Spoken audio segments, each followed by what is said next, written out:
Dr. Tan Yueheng, thank you, Deputy President. I speak in support of Mr. Ma Fung-kwok's motion.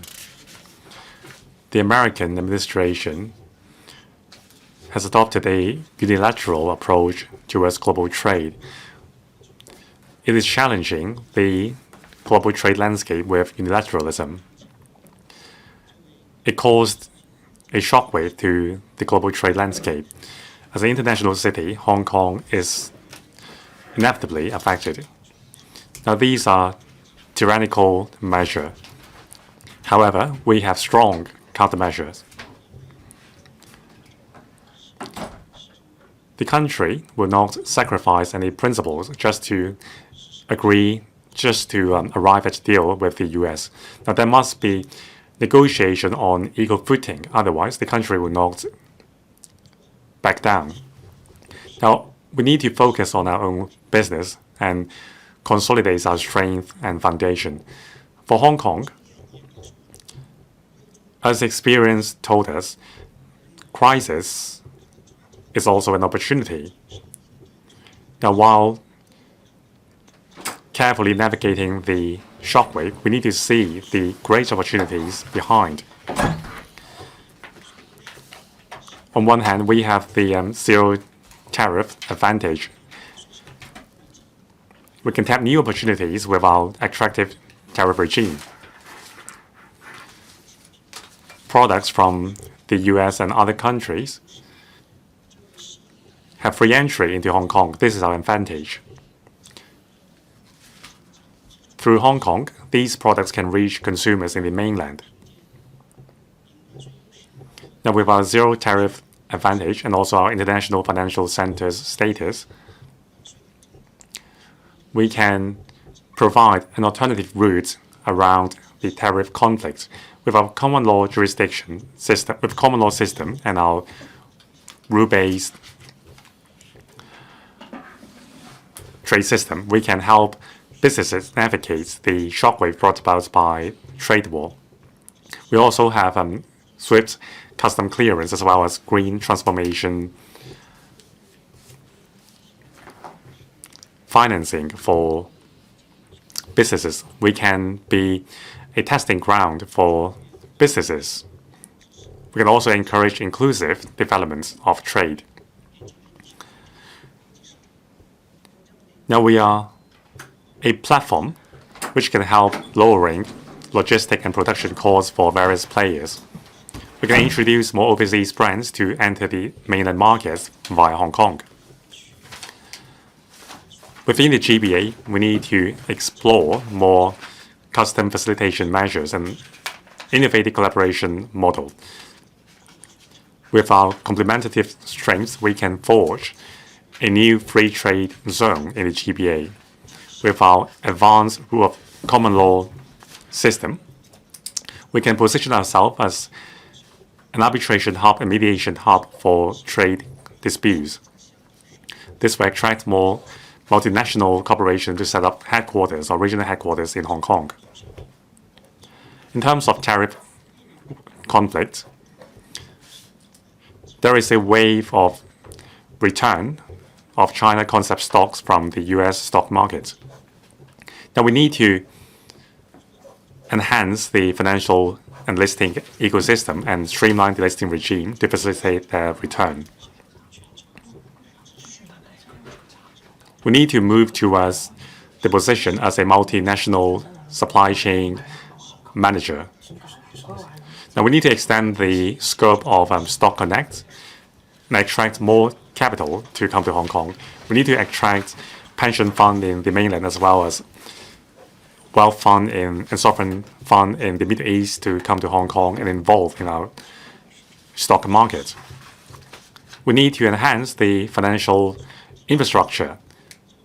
The stock exchange must enhance its capacity to deal with cross-boundary settlements, and there must be more risk management tools for our clients. There must be more mutual recognition between the stock markets. We need to strike a balance between development and risk management. Thank you. Ms. Cheung-wing. Thank you, Deputy President. I speak in support of the motion on staying firm and united to counter the tariff trade wars and strengthening our role as an international gateway. This year, we are seeing Trump 2.0. Since he's coming into office, he has started a trade war against many countries. Now, the country is at the forefront of fighting against this bully.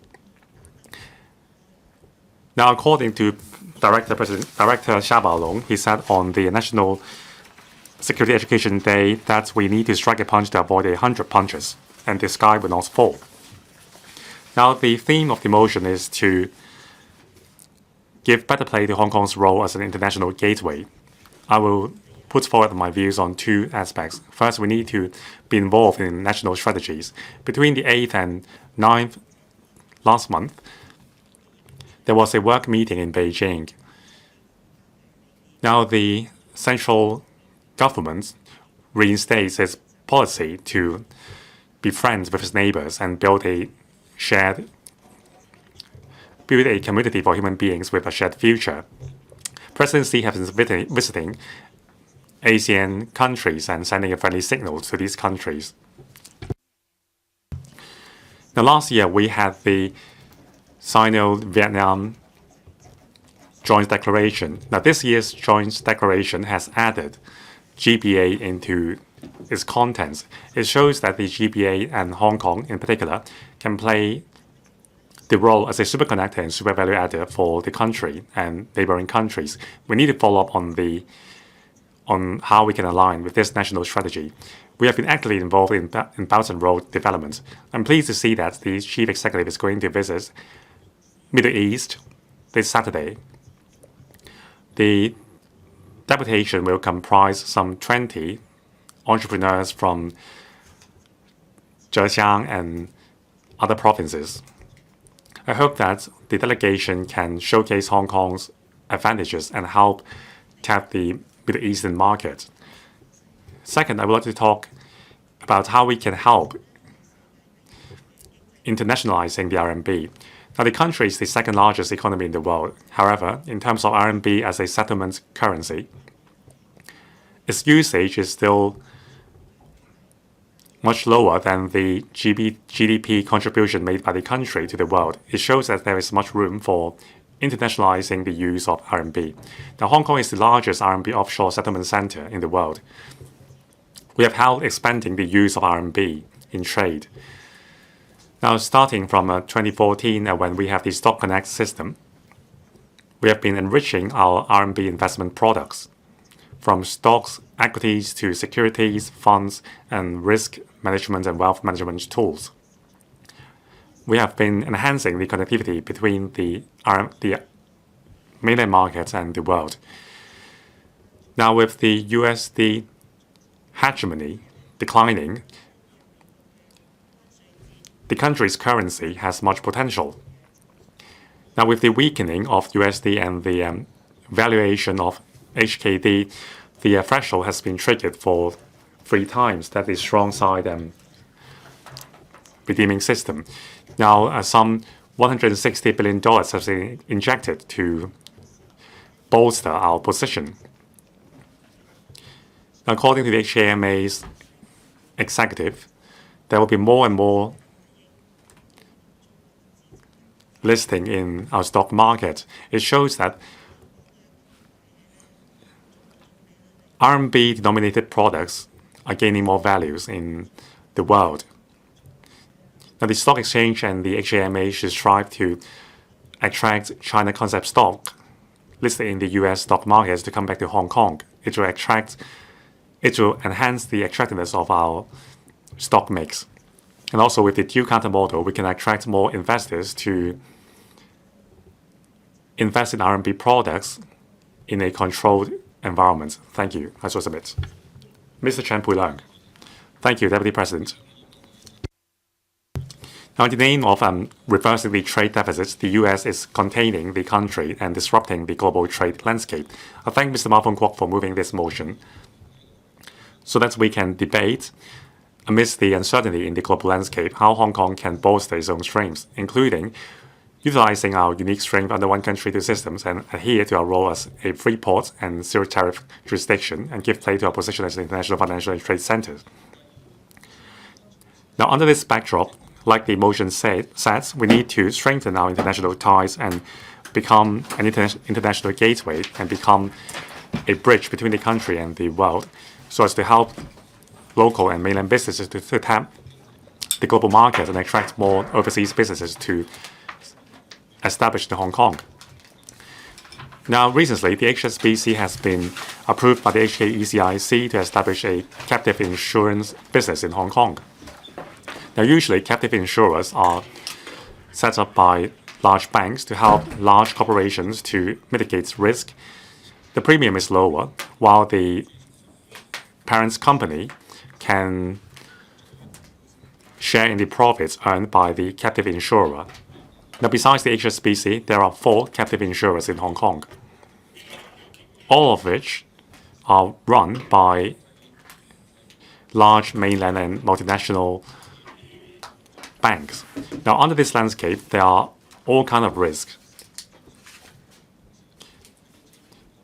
The decision of a multinational corporation setting up captive insurance businesses in Hong Kong shows that Hong Kong has a solid foundation for international business. It also highlights the confidence of overseas businesses in our position as an international risk management center. There is still much potential for us to attract more captive insurers to come to Hong Kong. I urge the Hong Kong SAR government to plan to make Hong Kong a captive insurance business hub. On the premise of effective regulation, we need to relax the threshold for establishing captive insurance business. We need to streamline the vetting procedure and encourage business innovation. There must be more tax incentives. We must strike proactively to attract more banks to set up captive insurance business in Hong Kong. Now we need to attract more insurers to provide insurance policy for our exporters. Now, in his amendments, Mr. Yim Kong mentioned that we need to align ourselves with the Belt and Road Initiative and explore emerging international markets. I agree. We must review the ETO layout in the world. We must set up shops in emerging markets like Riyadh and Malaysia.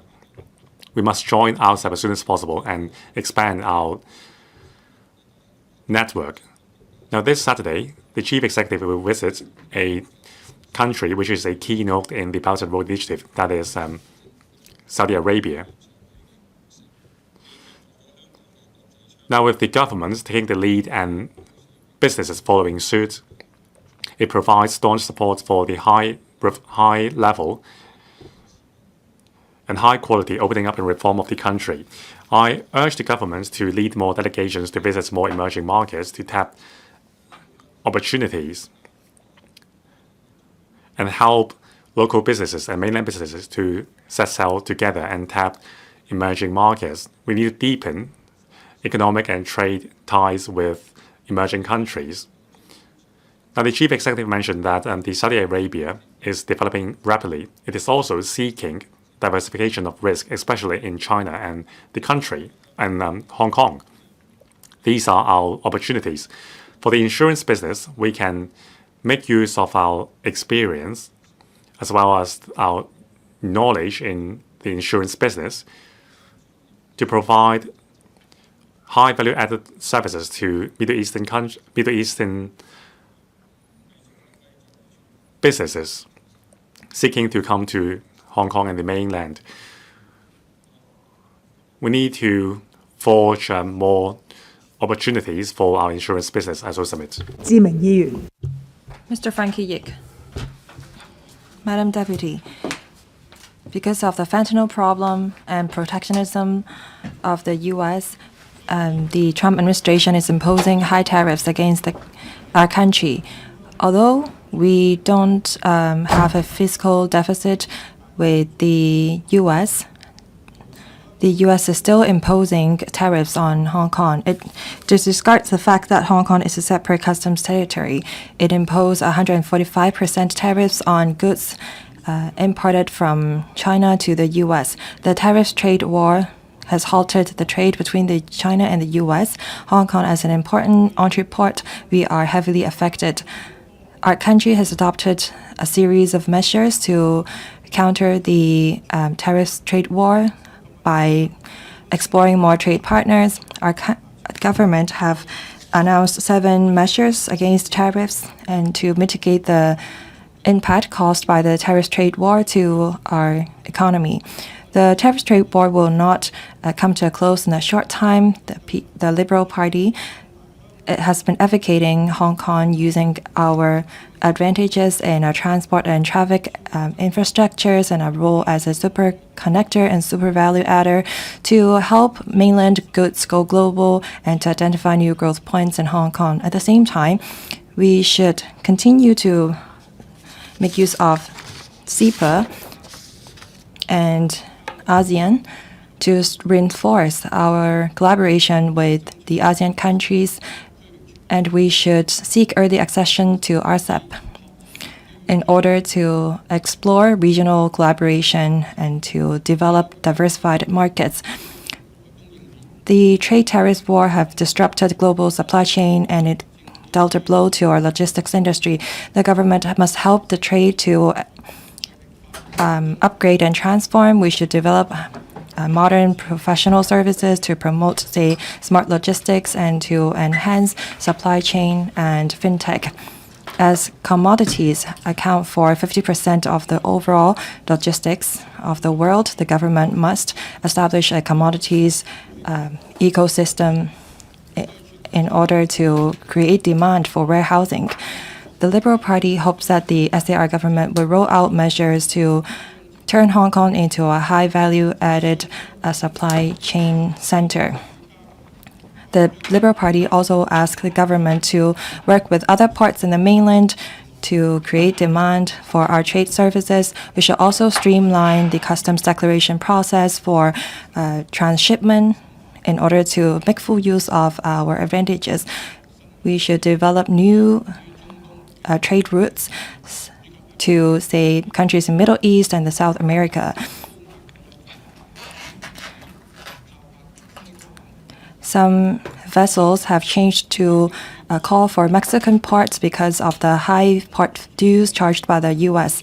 We should take advantage of this advantage, and we should also mitigate the risks caused by the war. We hope that the government will complete the community port system as soon as possible in order to enhance our competitiveness. To dovetail with the international maritime industry development, we should develop ourselves into a green maritime bunkering center. We should also tap into aviation leasing business and cold chain supply. A company in the Shenzhen has decided to establish a company in Hong Kong. This shows our advantage in the aviation industry, and we should extend the exemption of aviation declarations to more types of business.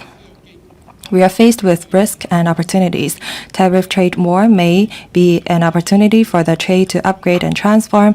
The Liberal Party supports the government stands in keeping us as a free port, and we should enhance our service efficiency, reinforce our financial support to reinforce and upgrade Hong Kong's position as an international aviation, maritime, logistics hubs. Also, we should dovetail with the mainland's strategies to counter the bullying acts of the U.S. Mr. Chen Kim-por. Thank you. Madam Deputy, I thank Mr. Ma Fung-kwok for moving the motion and the other 2 members for moving the amendments so that we can look into Hong Kong's role as an international gateway under the tariff trade war. The U.S. has imposed the so-called reciprocal tariffs against Hong Kong, which is a separate customs territory. This shows the U.S. attitude against our country. We believe that our country will stand up to the bullying acts of the United States our country will wean off reliance over external markets and create internal demand. I believe that our country will make use of its own strength to stand up against the U.S. by taking proactive actions to resume negotiations. Hong Kong should leverage on our advantage of one country, two systems and give full play to our position as international financial, commercial, and trading networks. We should create values with our position as a superconnector and super value adder by exploring markets in the Belt and Road Initiative and ASEAN. We should turn external pressure into growth engines so that our country will have more power to resist the bullying of the United States.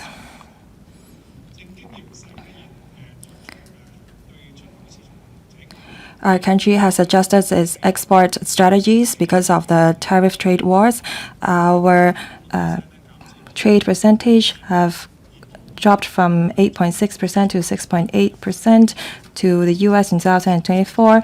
For our trade with the Middle East, it has increased by some 8.7%. The EU has become our second largest export destination. This has given contribution to our country. The U.S. has been suppressing our country through multiple tactics and strategies. We must focus on ourselves. Through financial success, we can reinforce our strengths. We should internationalize the renminbi and enrich the types of renminbi-denominated products so that we can resist the U.S. dollar hegemony. We should play our role as a superconnector. We should keep to our unique advantage and integrate into our country's development strategy to reinforce our position as an international financial center.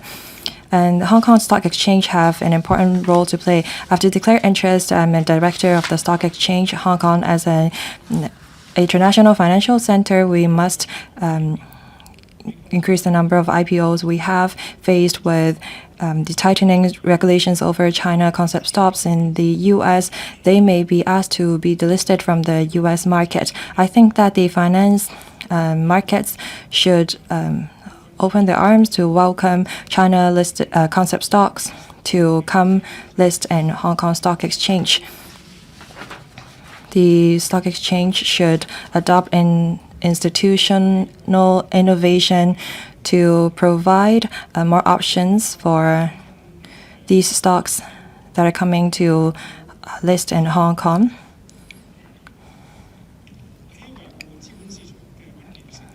While preserving the stability of the financial markets, we should play our role as a safe haven for China concept stocks. There are many fund managers and investors who are heavily invested in the U.S. market.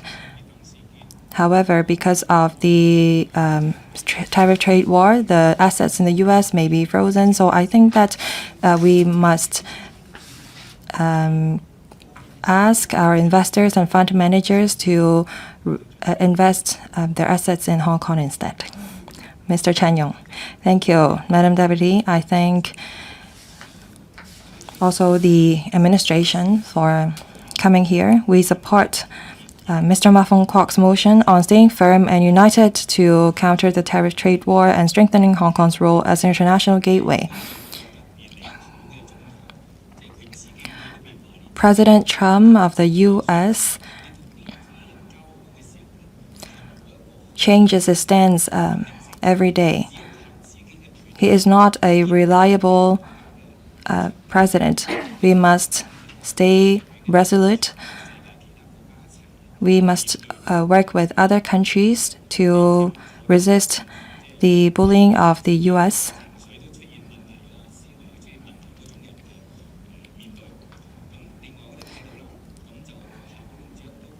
Director Xia Baolong said that the 145% tariffs imposed by President Trump is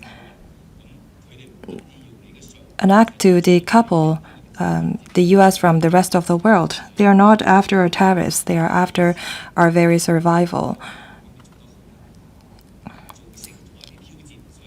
Because of our outstanding achievements in the INT industry, the U.S. see us as a threat. That's why they are trying to suppress us. As the Foreign Affairs Ministry said, we must face up to the bullying together with other countries.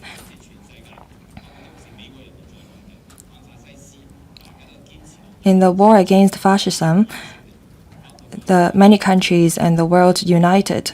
That's why we won the war at the time. The same goes for the Korean War. We stayed united. That's why we maintained independence. President Xi just visited Russia. He said that some 80 years ago, China and other countries worked and fought together against fascism forces. Today, 80 years later, countries are faced with bullying, unilateralism. We must stay firm and united to counter all these acts. We should try to achieve win-win situation instead of falling prey to a zero-sum game. Many countries advocate for multilateralism, and many actually support the stance of our country. So what should Hong Kong do? How can we strengthen our role as an international window for our country? Chief Executive Mr. John Lee on the 10th of May will lead a delegation visit to the Middle East countries, including Qatar and Kuwait. Not only leaders from the business sector in Hong Kong will go, but also the corporations from the mainland will join the visit as well. By this, we can achieve synergy and achieve fair trade. The U.S. is trying to sanction all countries, they are even trying to annex their own ally and impose tariffs on them. We must unite our friends.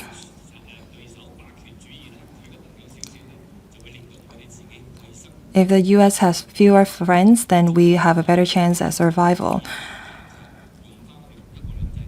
We should also leverage on our unique advantage under one country, two systems to connect with the rest of the world. I agree with what Mr. Ma Fung-kwok said. We should dovetail with our country's strategies, and we should explore emerging international markets to enhance our competitiveness. The countries that are being bullied by the U.S. may want to join hand with our country and our city. We are an international window. We are an overseas market for renminbi. We hope that our financial officials will try to remove barriers to help us. Thank you. Mr. Stanley Deputy President, the U.S. has been imposing tariffs on China. It is trying to stage a trade war. It is not just a suppression, but it is blatantly violating the international trade rules. There are many problems to the U.S.'s fiscal situation. There are many threats from the U.S. It calls for hegemony and unilateralism through barbaric means. The U.S. wants the entire world to settle the bill for it. We have to resolutely support our country. We have to be united and face the challenges. A video was recently released by our country. It shows the position of our country in the trade war. Like the video says, if we kowtow to the hegemony, we will only get ourselves deeper into the crisis. History has shown that if we compromise and bow down to our enemy, there will only be greater crisis. We have to resolutely resist the U.S. We have to fight back, and we have to resist the hegemony. As we uphold our stance, we have to be flexible and we have to have strategies. Hong Kong is part of China. It is an international gateway to the world. So we have to be pragmatic and leverage on our own strength so that we can share the burden with our country and strive for development. I think we can work on 4 fronts to break new grounds in the trade war. First, we have to leverage our unique strengths under one country, two system to reinforce our status as an international financial shipping and trade center. The SAR government should work with the mainland. We should make great use of the development and infrastructure in the GBA, and we should take part in the Belt and Road Initiative. We should draw for talents. We need capital and technology. We should reduce reliance on certain markets through our offices around the world. We should liaise with emerging markets and tap into the world to open up new trade channels. With the new situation regarding the supply and demand of talents around the world, we have to attract high-end talents to Hong Kong. We have to improve the business environment here. We need to simplify approval procedures so that we can develop Hong Kong into a premier talent hub. I suggest that the government enhance its support to, for example, financial services, green tech, law, and arbitration sectors to enhance our status as a hub for professional services. As a super connector, we do not only play a role as an intermediary, but we are also a super value adder. We need to facilitate collaborations and at the same time provide professional services in innovative ways to help enterprises to go global and at the same time attract enterprises to come.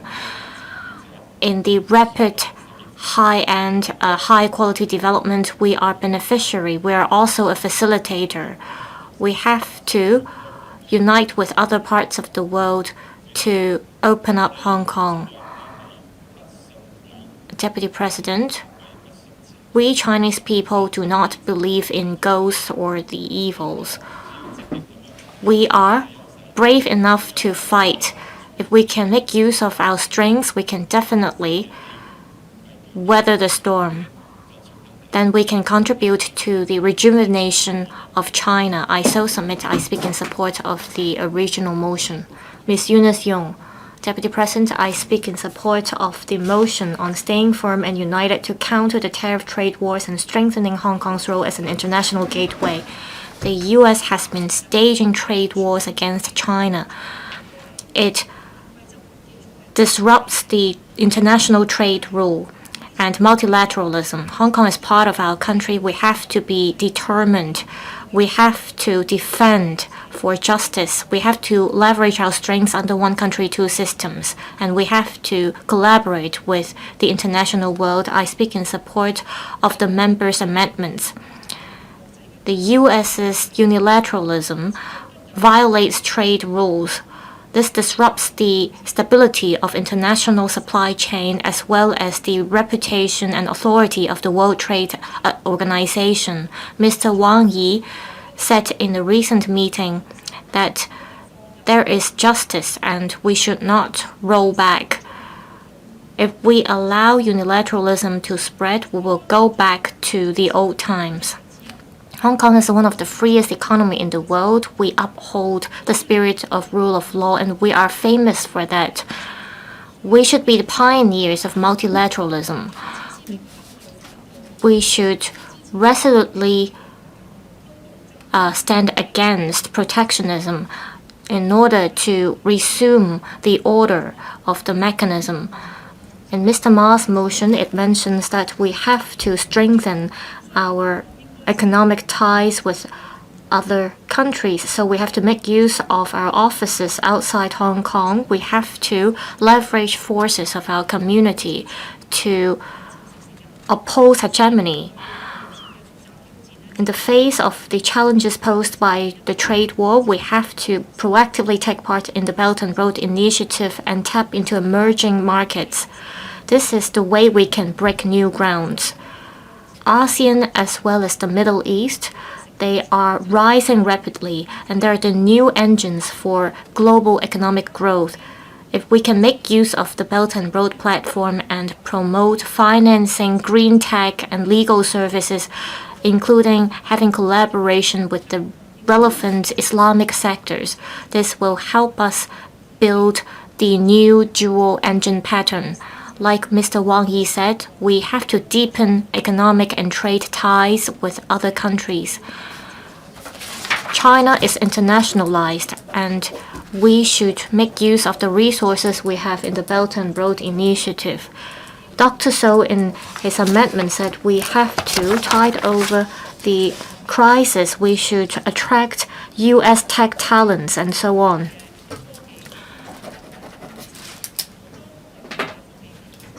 Many overseas tech enterprises are facing discriminatory policies from the U.S. If we can facilitate talents to come through visa policies, we have, for example, talent admission schemes. Then we can absorb international talents, and at the same time, we can enhance the INT sector in Hong Kong, and at the same time, this will echo the strategies of our country.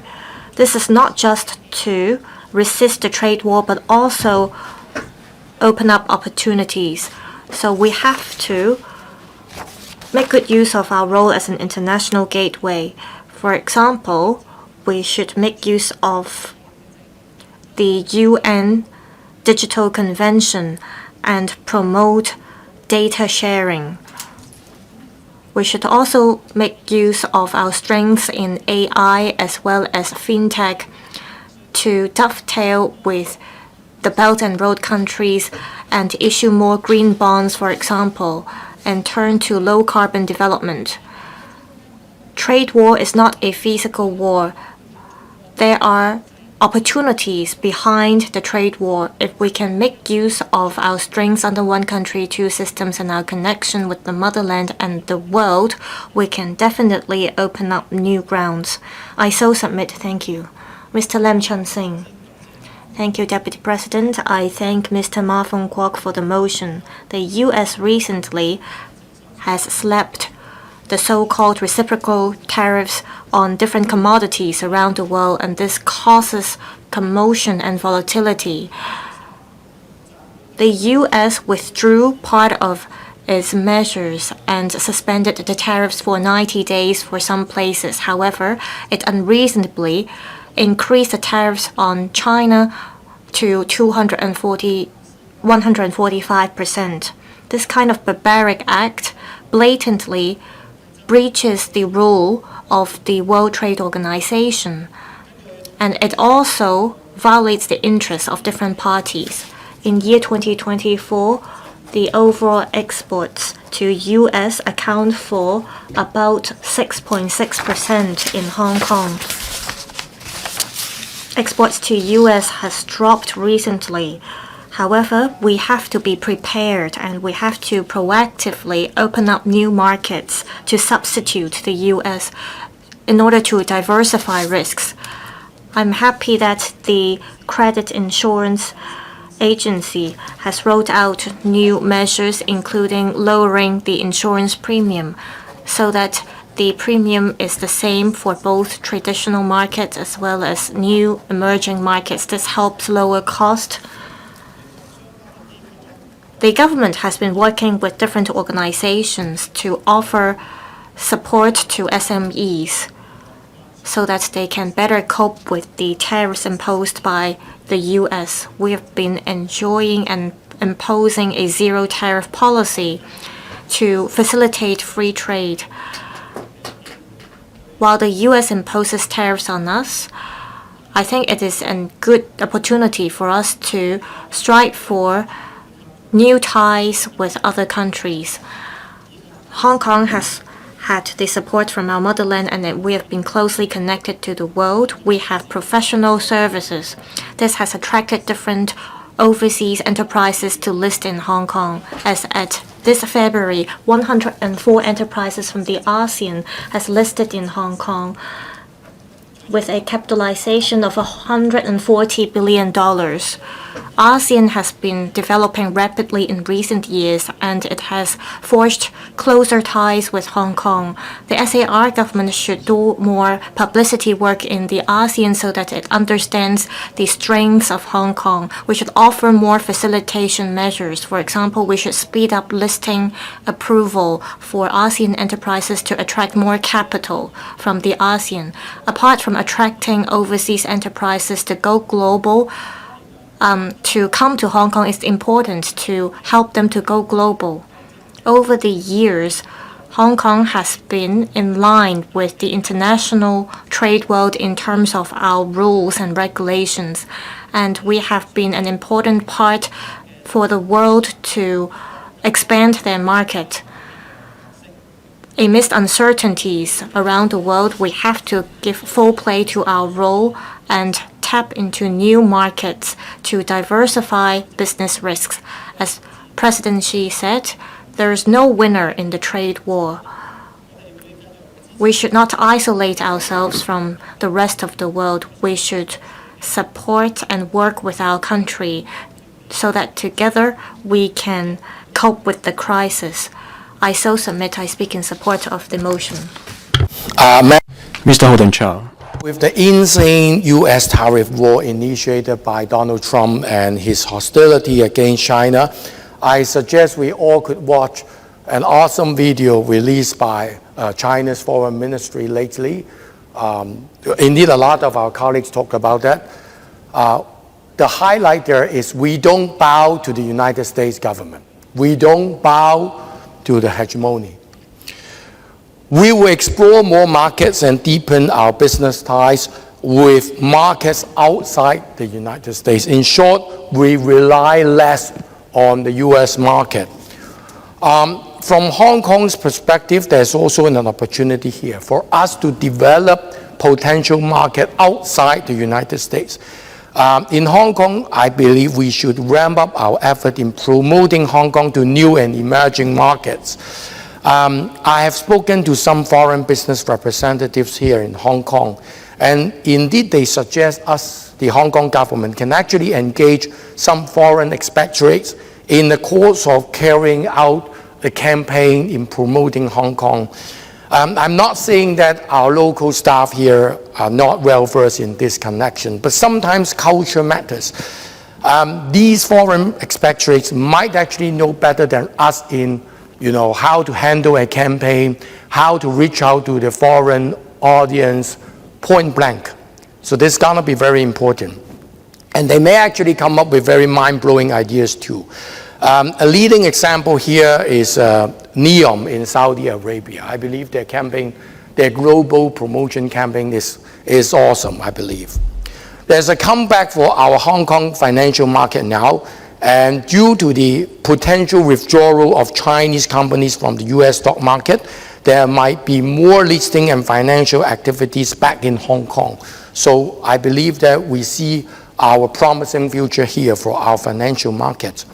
The U.S. government has been going after China, but interesting, if you look at the business level, you actually can see the pushback from U.S. citizens. Look at iShowSpeed. He actually came over to Hong Kong early on, and he has pulled off a breathtaking visit to Hong Kong and also mainland. And people even flock to, Xiaohongshu. A lot of U.S. people flock to Xiaohongshu. And I can see that lately there are foreign people who come over to China to do their own purchase of Chinese goods. I think that's a kind of a gesture in railing against Donald Trump, the tariff war against China. I think there will be a growing interest in China, so we need to be prepared, grab the opportunity in Hong Kong to tell Hong Kong's story and to tell China's story to the rest of the world. And it is also worth noting that our President Xi Jinping paid a visit to Russia yesterday to commemorate the victory over Second World War in fighting the fascism. He unveiled an article talking about the lesson learned from history. He reiterated that China has an unwavering commitment to international order, not least the formation of United Nations, the international order created under the United Nations. And any country who attempt to bypass or tremble the international order given by United Nations will never be accepted by the rest of the world. And he rightly pointed out that we are now at the crossroads, and China calls for fairness, justice, and a multipolar world.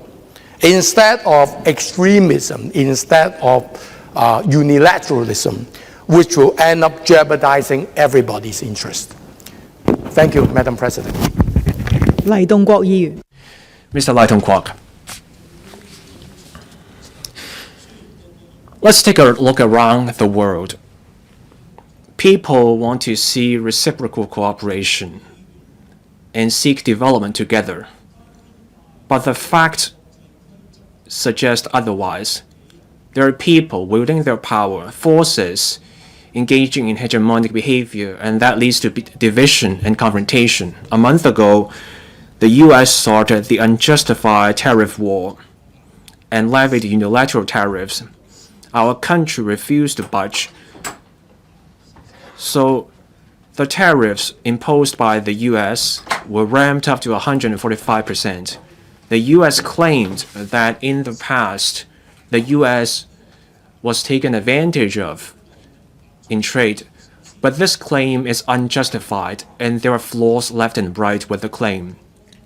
International trade requires different parties coming together. Surplus and deficit are normal. That's economics. You cannot point your finger at a party and say one side is taking advantage of the other. It's simply about trade based on comparative advantages. It's consensual. It's a marriage of convenience. The U.S. has a deficit in goods trade, but the U.S. also has an overwhelming surplus in services trade. In 2024, the U.S. services surplus amounted to almost $300 billion US dollars. So let's follow the US logic.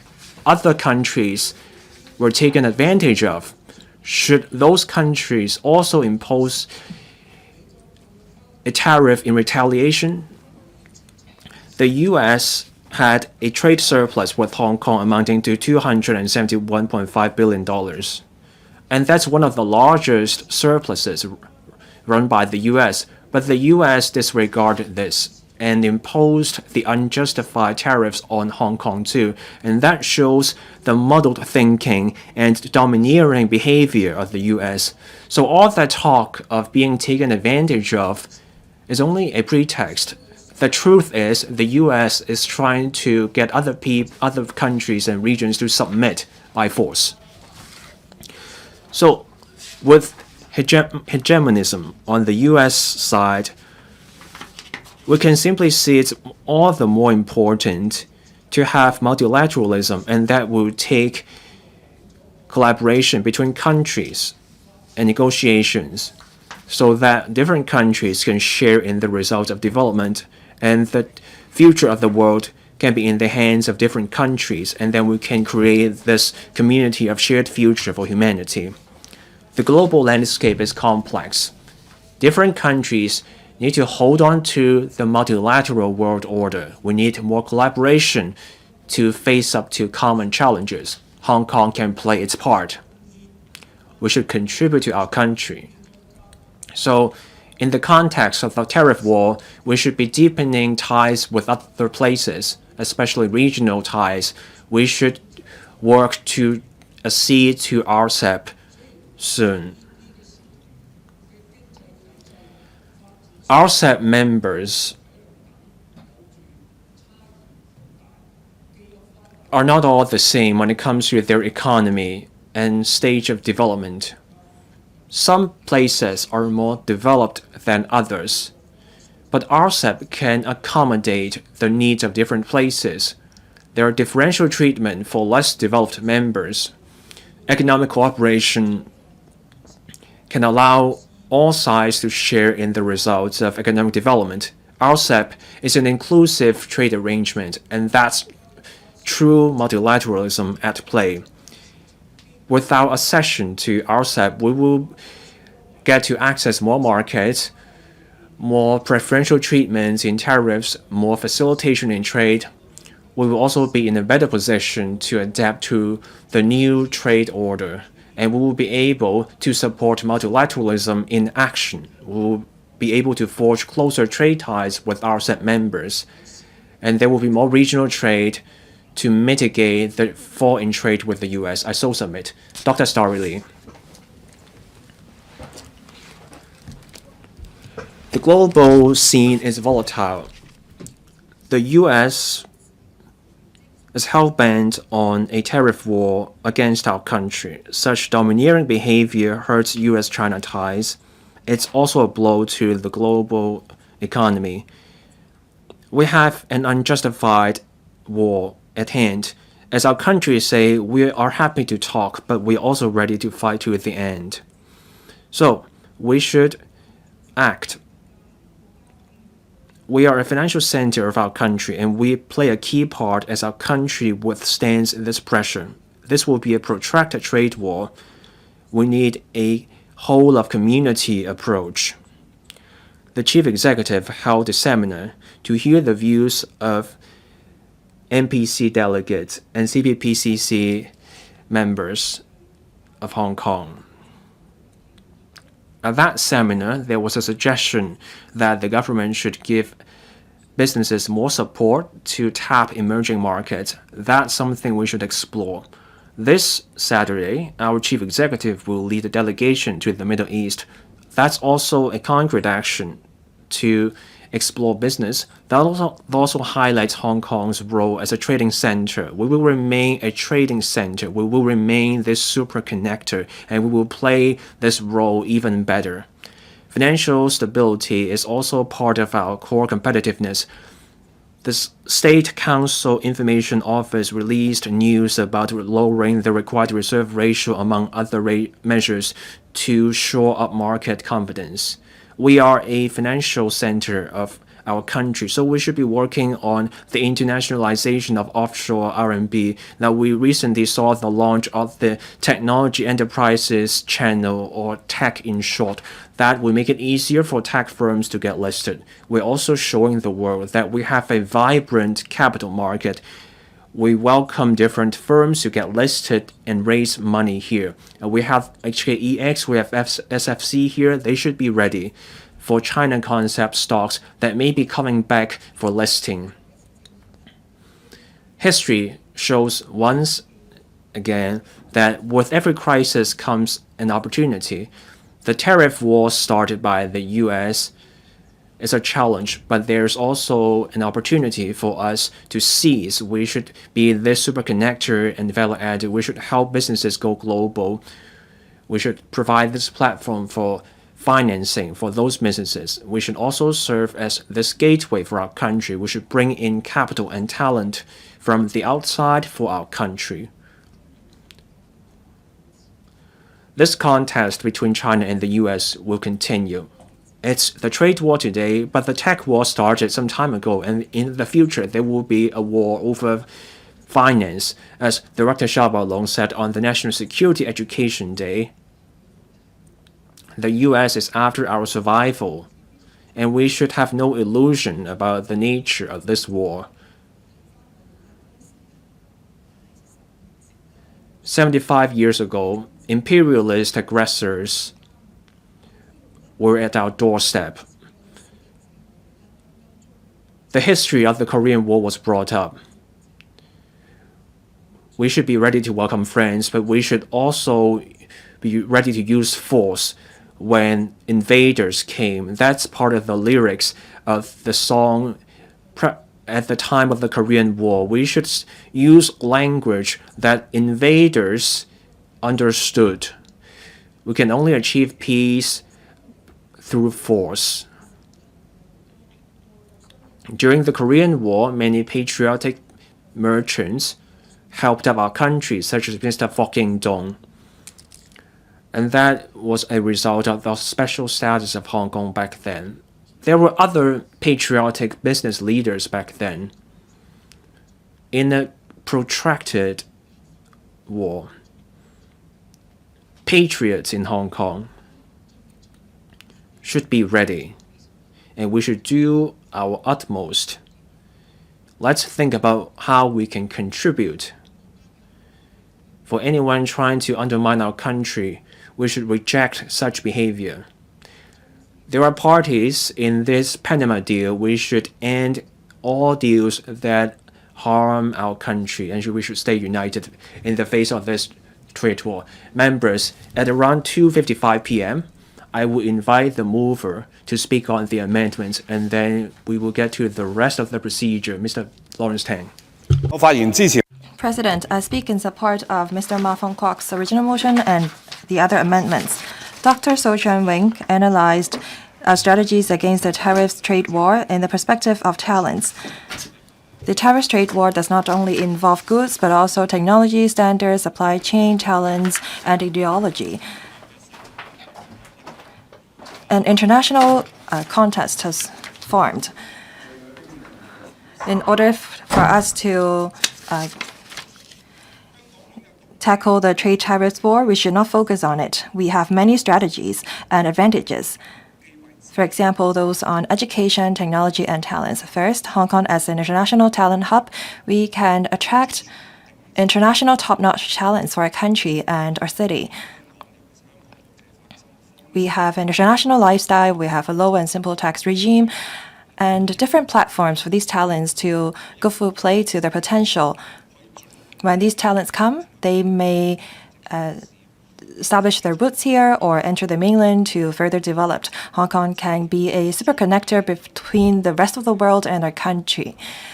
The most important thing is whether we can play the role as a platform for financing or attracting talents. Education is also our soft power.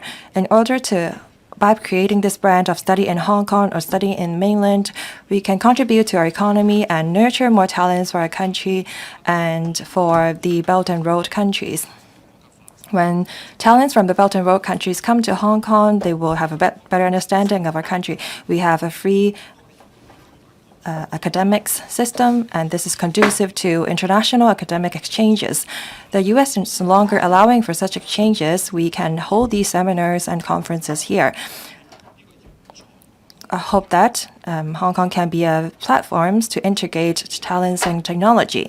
However, when we are attracting scientific talents and enterprises, we have to pay attention to a few points.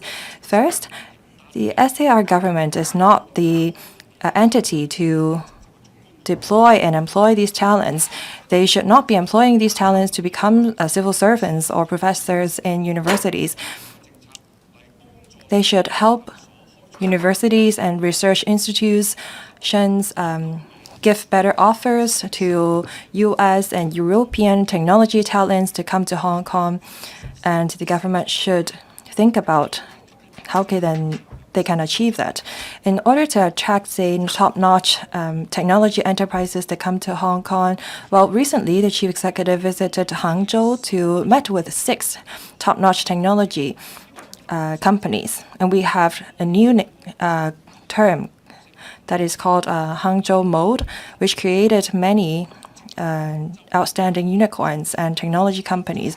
We should learn the Hangzhou Mode by attracting talents from the U.S. and the rest of the world to come. In fact, U.S. will not just allow these talents to come to Hong Kong, they will try to prevent them from doing so. Say, for example, during the first term of the Trump administration, they targeted Hong Kong's officials and imposed sanctions against them. They sanctions not just people, but also companies. And when some companies come to Hong Kong, they lose part of their international strategies. So against this background, when we are trying to attract talents and have exchanges with the mainland, if the U.S. sanction Hong Kong universities, how should the Hong Kong SAR government or universities react? Are they well prepared? The government must have a plan B in order to respond to these tactics. I so submit. Mr. Kingsley Wong. Thank you, President. The U.S. has launched a trade tariff war against the world. They threaten other countries to not partner with China. Hong Kong, as a free part, we have zero tariffs, and the U.S. has a $271.5 billion trade deficit with Hong Kong.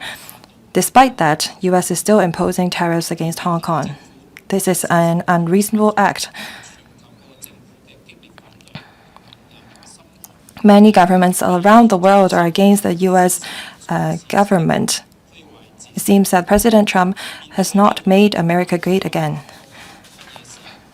Given the bullying act of the U.S., our country has faced up to all the challenges.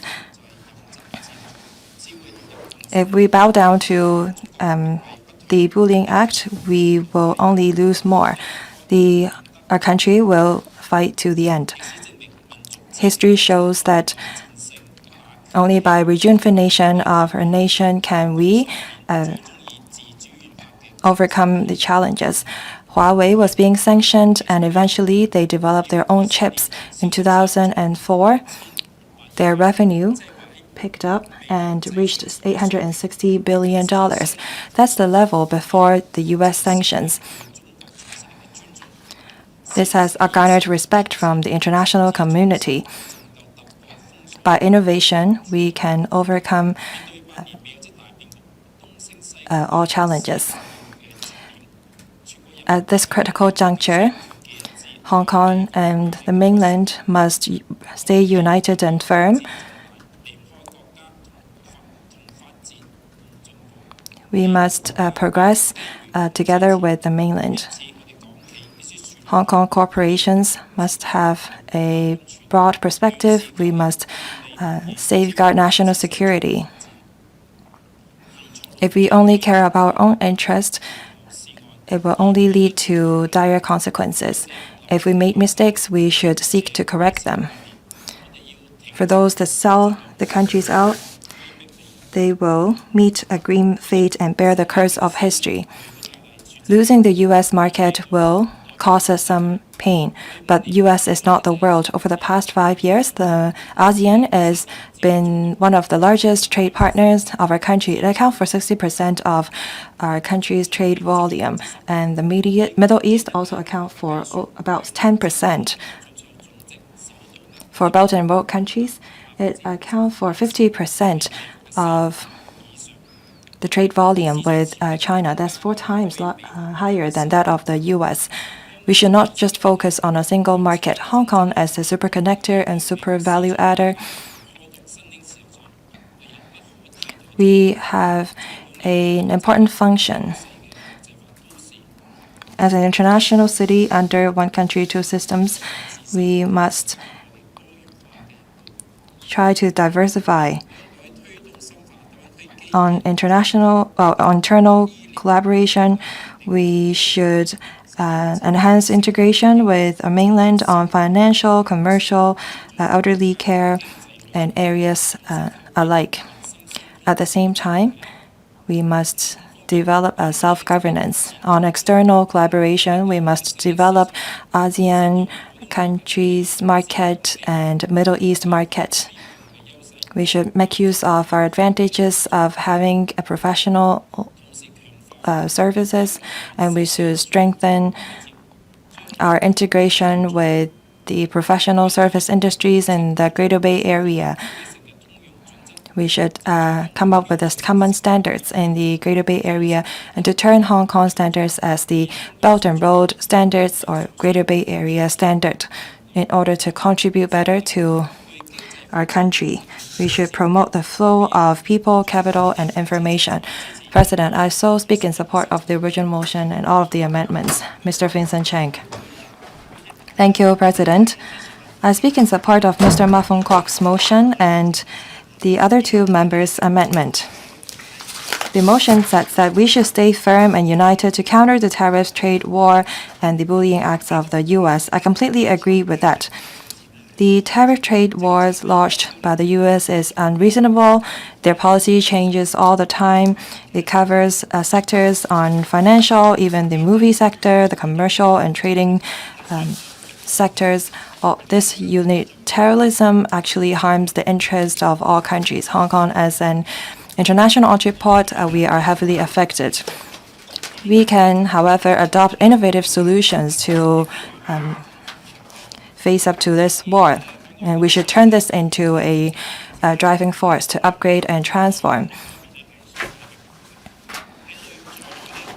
Internally, we must continue to improve Hong Kong's business environment to create a more stable policy support and infrastructures for the sector.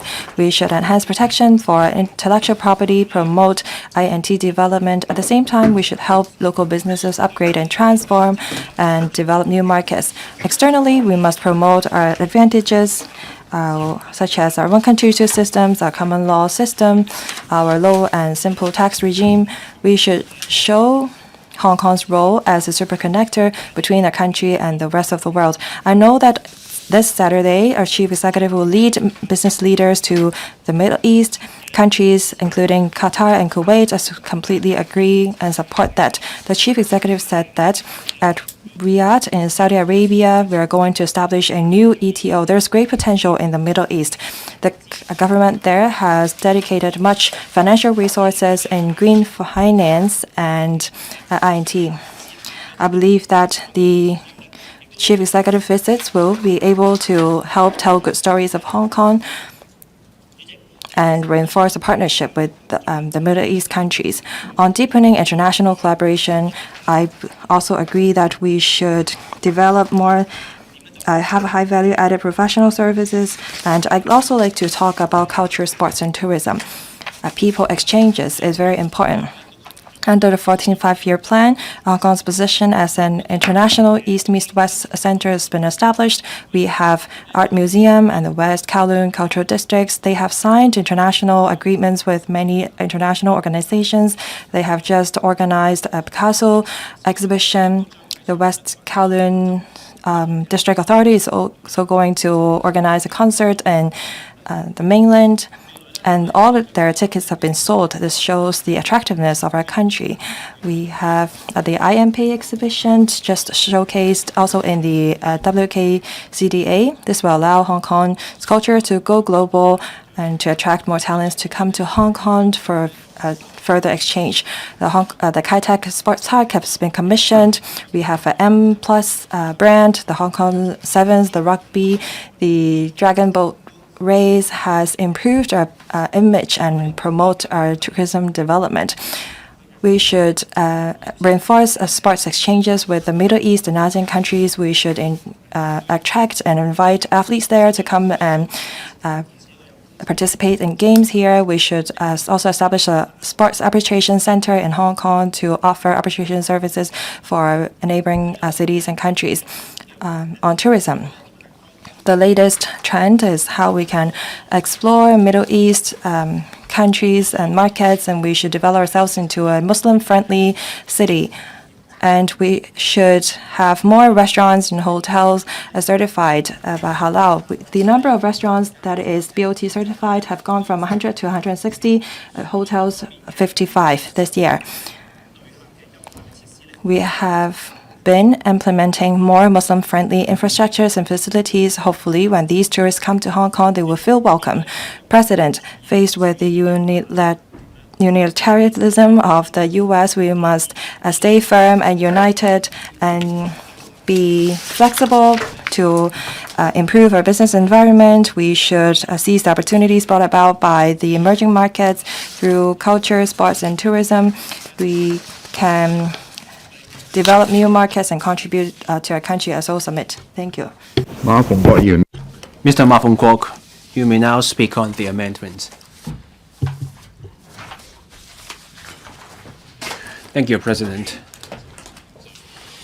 I'm most grateful to Mr. Eric Yim and Dr. So Cheung-wing for their respective amendments to my motion. Their amendments enrich my motion. Mr. Eric Yim's amendment urges the government to take an active part in the Belt and Road Initiative and exploring the emerging market as well as enhancing Hong Kong's competitiveness. We are of one mind. Hong Kong has all along been an active participant, contributor, and beneficiary of Belt and Road. We are an international trading and financial center. Over decades, we have all these international resources and we have built up experience. Such valuable experience can help mainland businesses go global as they tap new markets and export their goods. That way, our country will be able to overcome trade barriers in the context of this tariff war. The chief executive recently announced that he would lead a delegation to the Middle East. This Saturday, he will visit Qatar and Kuwait. Joining him will be mainland businesses in INT sector, among other industries. This delegation's visit will be profound. We have the trade war, but then Hong Kong will be able to leverage its role as a super connector and super value adder, given that we have the backing of our country and global connections, and that's how we can help businesses go global. The Middle East is seeing rapid growth. Businesses and capital there seek diversification. They want to invest in the HKSAR and the mainland as well. So what we are doing is in line with the trend in the Middle East, and this is in line with this overall shift in economic gravity from the west to the east. Dr. So Cheung-wing's amendment urges the government to get overseas Chinese concept stocks to come to Hong Kong for listing. I support it.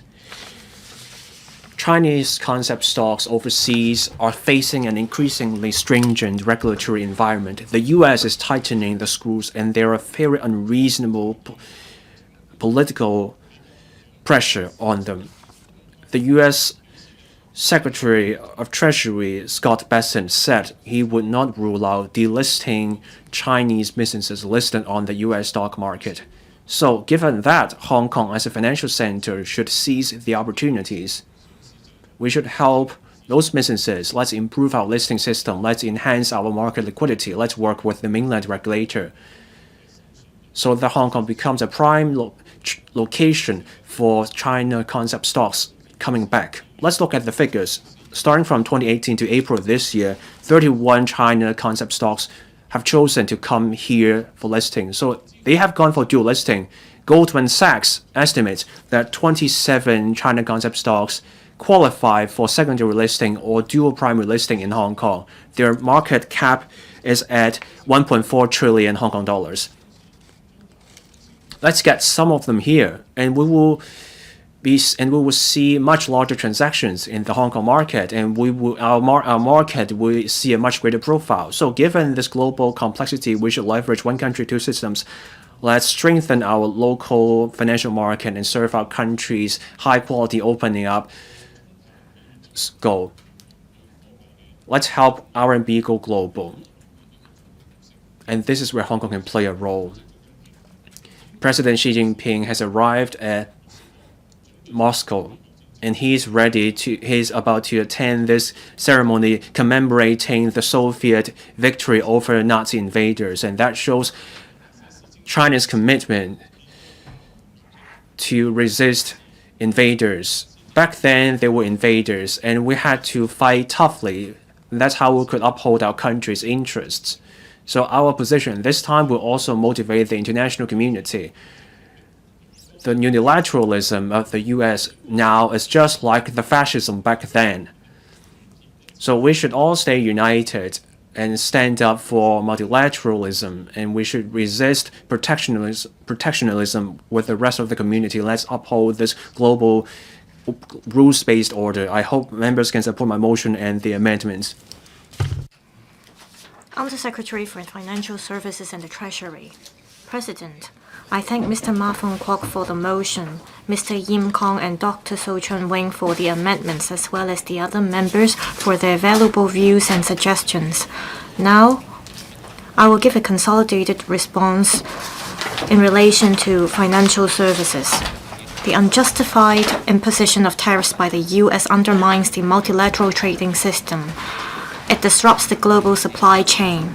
With uncertain geopolitical and global economic situations, the SAR government, together with regulators, have been working on market stabilization and development to maintain the stability of our financial system. We strive to continue to consolidate and expand our international financial network so that Hong Kong can better perform its role as an international financial center. When the U.S. tariffs were announced in early April, despite the heightened volatility in the global market, the Hong Kong market has been running smoothly. The settlement as well as risk management of the Hong Kong Stock Exchange have been smooth.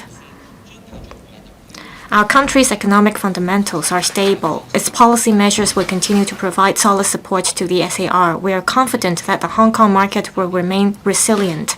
The existing risk management measures have been effective.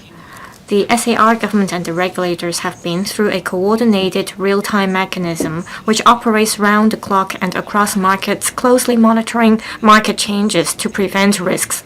So far, the market as a whole has continued to operate smoothly and orderly, and the financial system has remained robust. In the event of market anomalies, we have diverse rules to guard against possible systemic risks. We will maintain highly vigilant and prepared. We will strengthen our monitoring, forecasting, and planning in response to the latest developments. The U.S.'s repeatedly changing tariff policy has brought about great uncertainties to global economic development and financial stability, while giving rise to new opportunities. In the face of a changing global political and economic landscape, as well as changes in the distribution of industrial chains and market structure, we will capitalize on the new demands arising from market changes and respond flexibly.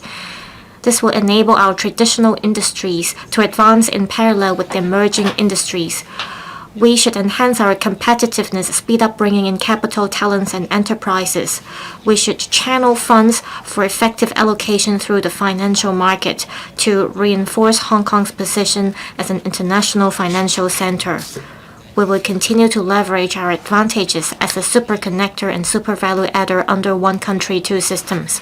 While consolidating our ties with advanced economies in Europe and the US, we will actively deepen our ties with emerging markets in the global south, including Southeast Asia and the Middle East, so as to open up new markets and to attract new capital, new investors, and quality talents. In the meantime, in line with the national economic policy direction, we will attract mainland technology and emerging enterprises with potential to expand their businesses in Hong Kong. In response to the threats from the U.S., such as the forced delisting of China concept stocks from the U.S., the Hong Kong Stock Exchange and the SFC have been making preparations to facilitate the listing of China concept stocks that intend to return to Hong Kong. In fact, China concept stocks have always been interested in returning to the Hong Kong market. In response to such demand, the Hong Kong Stock Exchange has introduced a series of reforms to the listing regime, including a comprehensive review of the relevant listing mechanism to further facilitate the listing of China concept stocks in Hong Kong.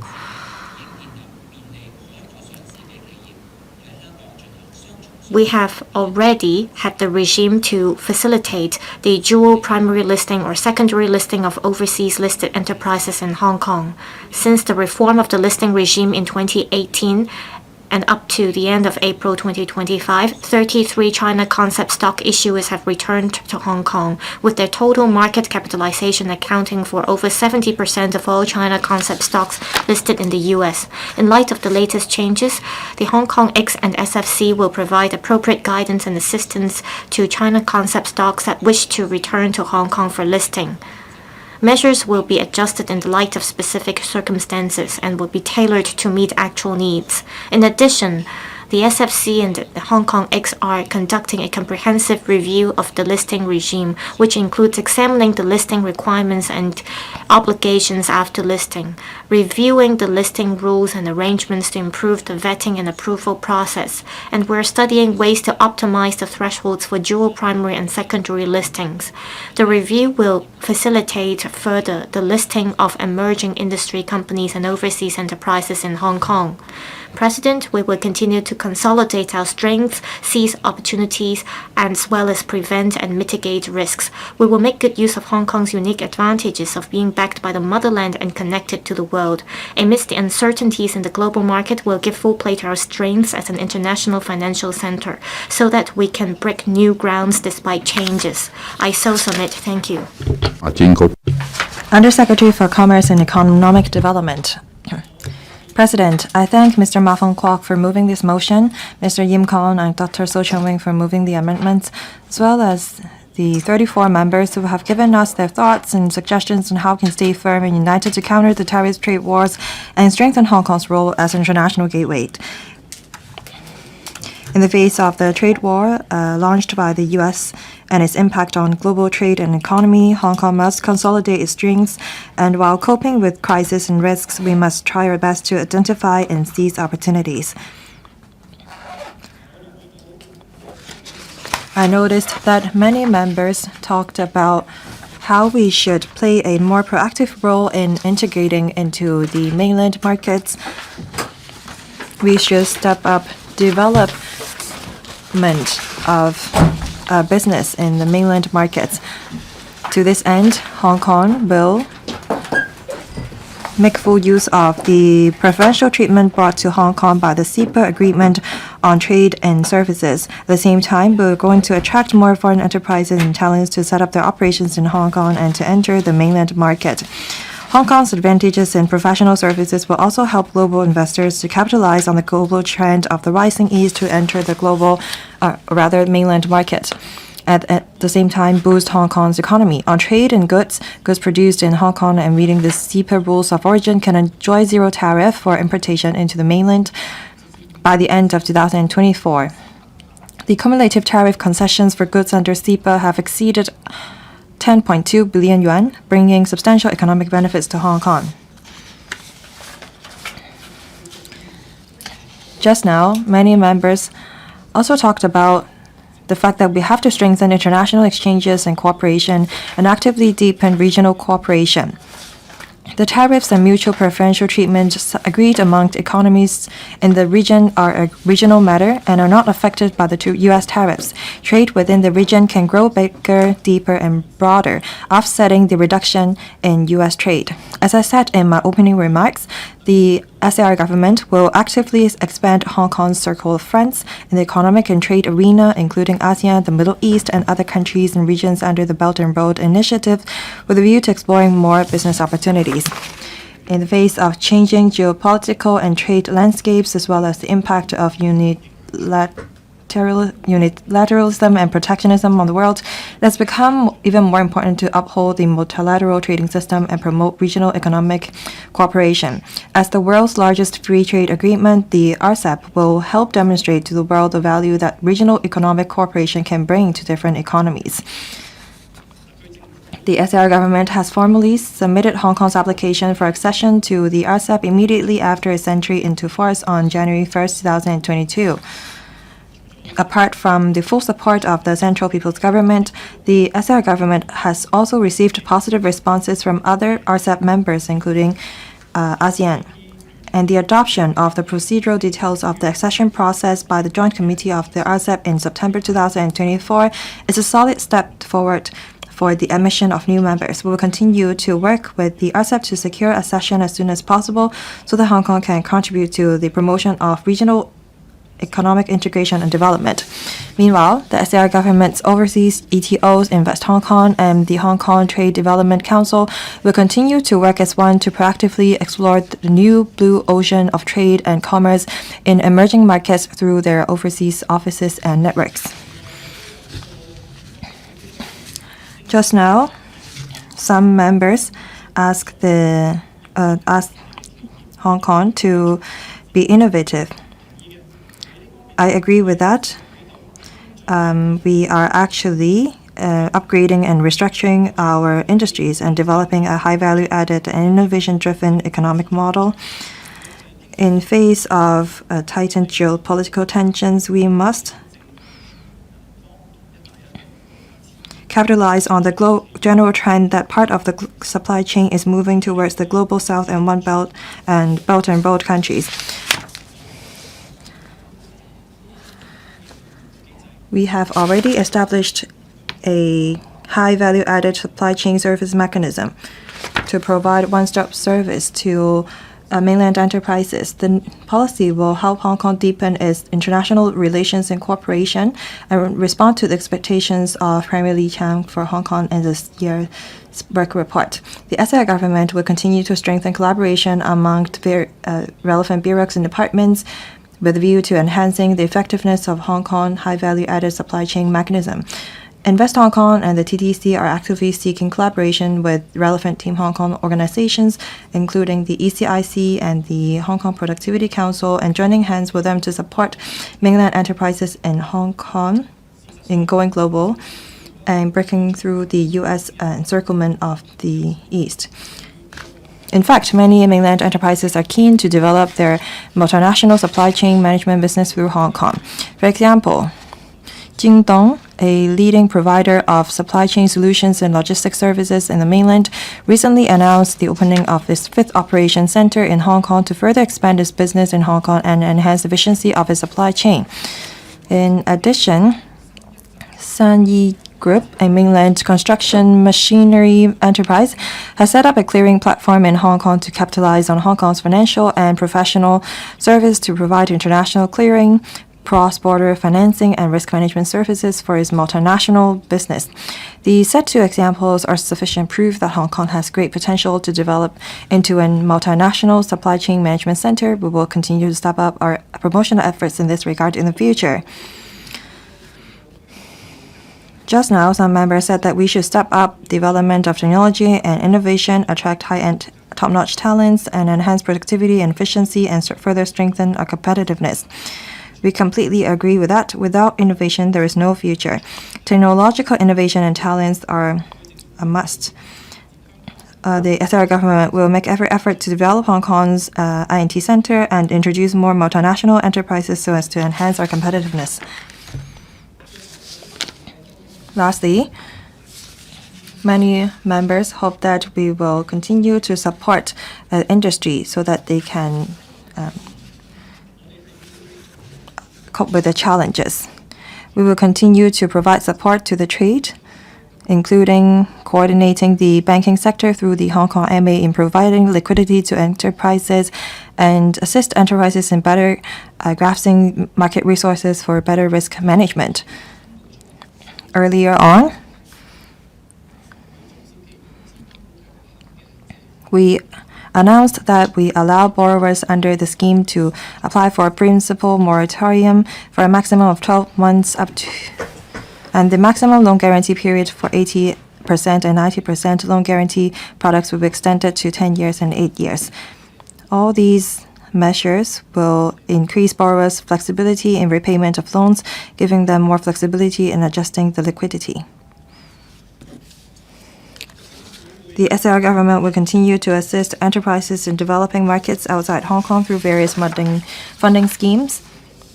The budget and the policy address announced that we are going to inject a total of $2.5 billion into the BUD Fund and the Trade and Industrial Organization Support Fund. This demonstrates the government's support for SMEs. Just now, some members also said that we should encourage enterprises to capitalize on the enormous opportunities brought by cross-border electronic commerce, e-commerce, and to explore more diversified markets. The TDC has launched a new e-commerce express service this year. Together with major e-commerce or social networking platforms, the TDC will arrange a series of training seminars and research sharing sessions to provide more support to SMEs. In August this year, we're going to organize the second Hong Kong Shopping Festival, bringing together Hong Kong enterprises to offer discounts in the mainland online stores and arranging for them to bring goods to the mainland through live broadcast or live streaming on mainland e-commerce platforms. Through the e-commerce express, the TDC will provide one-to-one consultancy service to enterprises participating in the Hong Kong Shopping Festival, with experts advising on appropriate e-commerce marketing strategies having regard to the circumstances of individual enterprises. The TDC will set up more Hong Kong pavilions in mainland and overseas exhibitions to enhance the promotion of Hong Kong brands and pave the way for local enterprises to develop cross-border e-commerce business.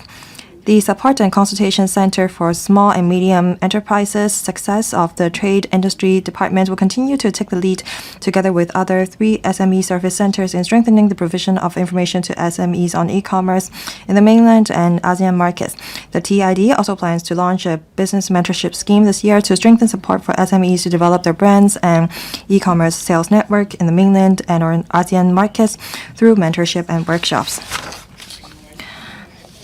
Apart from the new support measures recently proposed by the Hong Kong ECIC, which I mentioned in my opening remarks, the ECIC will also provide about 20 additional free credit assessment service for buyers in the mainland, the ASEAN, and the Middle East cooperate with financial institutions to provide financing for e-commerce businesses and provide credit insurance for export service providers. President, Hong Kong, as a small and externally oriented economy, will inevitably be hit by the U.S. tariffs war in the short term. The trade war has changed the world trade order, and a new order will emerge. Although there are challenges, uncertainties, and risks, I believe that there are also opportunities for us. Hong Kong has weathered countless storms, and each time it has emerged stronger. We must stay firm, be united, and rise to the challenge, give full play to our strengths and advantages we enjoy under the one country, two systems principle, grasp the enormous opportunities arising from our country's development, expand and deepen regional cooperation, upgrade and restructure enterprises, and make concerted efforts to respond and identify changes in response to the U.S. unreasonable threats. President, I so submit.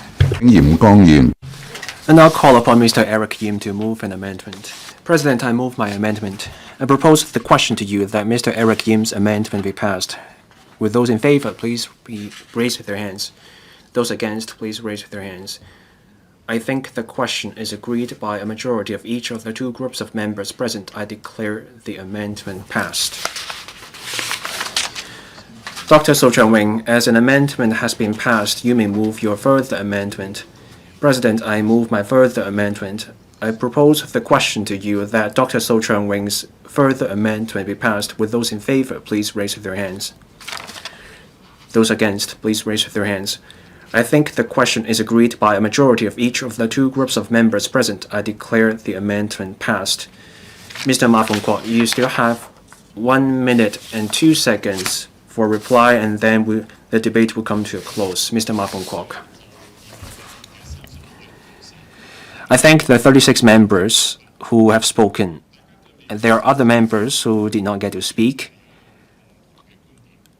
We all have this in common about the tariffs from the U.S., and that is we should leverage our strength, we should build up our capacity, and we should stay united in the face of the adversary. We should stay united. We should support the government with the backing of our country. We leverage our global connections as we rise to the challenge of the tariffs.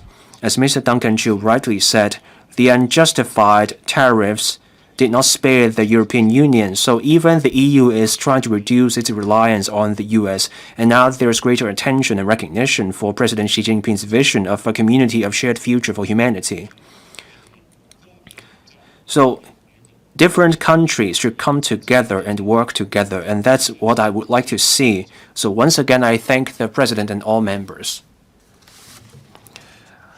And I propose the question to you that Mr. Ma Fung-kwok's motion as amended by Mr. Eric Yim and Dr. So Cheung-wing be passed. Would those in favor please raise their hands? Those against, please raise their hands.